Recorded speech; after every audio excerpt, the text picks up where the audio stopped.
ഹണിറോസിൻ്റെ പരാതിയിൽ രാഹുൽ ഈശ്വറിനെതിരെ കേസെടുക്കാൻ പറ്റില്ലെന്നുള്ള പോലീസിൻ്റെ അറിയിപ്പ് വന്നതോടെ രാഹുൽ ഈശ്വർ വീണ്ടും ഹണിറോസിനെതിരെ തിരിഞ്ഞിരിക്കുകയാണ്. കുടുംബങ്ങളെ സംസ്കാരത്തെയും തകർക്കാൻ നോക്കുന്ന തീവ്ര ഫെമിനിസ്റ്റുകൾക്കെതിരെയുള്ള പോരാട്ടം തുടരുമെന്ന് പറഞ്ഞുകൊണ്ട് അദ്ദേഹം CPM നേതാവ് TV രാജേഷ് പൊട്ടിക്കരയുന്ന പഴയ വീഡിയോ ദൃശ്യങ്ങളും പങ്കിട്ടു. നിയമസഭയിൽ നടന്ന കയ്യാങ്കളിയെക്കുറിച്ച് പ്രതിപക്ഷ നേതാക്കൾ നടത്തിയ ആരോപണങ്ങളിൽ മനംനൊന്ത് അന്ന് പ്രതിപക്ഷ MLA ആയിരുന്ന TV രാജേഷ് മാധ്യമപ്രവർത്തകരുടെ മുന്നിൽ പൊട്ടിക്കരഞ്ഞ വീഡിയോയാണ് രാഹുൽ പങ്കുവച്ചത്. രാഹുൽ പറയുന്നത് ഇങ്ങനെയാണ്: CPM നേതാവ് TV രാജേഷിൻ്റെ ജീവിതത്തിലുണ്ടായ വേദന എന്നെ വളരെയധികം സ്വാധീനിച്ചിട്ടുണ്ട്. എൻ്റെ മനസ്സിൽ ആഴത്തിൽ പതിഞ്ഞുപോയ ദൃശ്യങ്ങളാണിത്. TV രാജേഷിൻ്റെ കരച്ചിൽ ഓരോ പുരുഷന്മാരുടെയും കരച്ചിലാണ്. എനിക്ക് അച്ഛനും അമ്മയും ഭാര്യയും കുടുംബവും ഉണ്ടെന്ന് പറഞ്ഞ് നിയമസഭാ മന്ദിരത്തിന് മുന്നിൽ നിന്ന് പൊട്ടിക്കരഞ്ഞ രാജേഷിനെ ആരും മറന്നു കാണില്ല.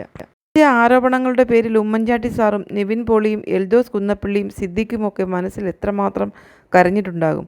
ഇതൊക്കെ ആണുങ്ങളുടെ ജീവിതത്തെ എത്ര മോശമായാണ് ബാധിക്കുക. ഇതൊക്കെ ഫെമിനിസ്റ്റുകൾ തിരിച്ചറിയണം. പോലീസ് തനിക്കെതിരെ കേസെടുക്കാൻ വകുപ്പില്ലെന്ന് പറഞ്ഞെന്നാണ് മാധ്യമങ്ങൾ റിപ്പോർട്ട് ചെയ്യുന്നത്.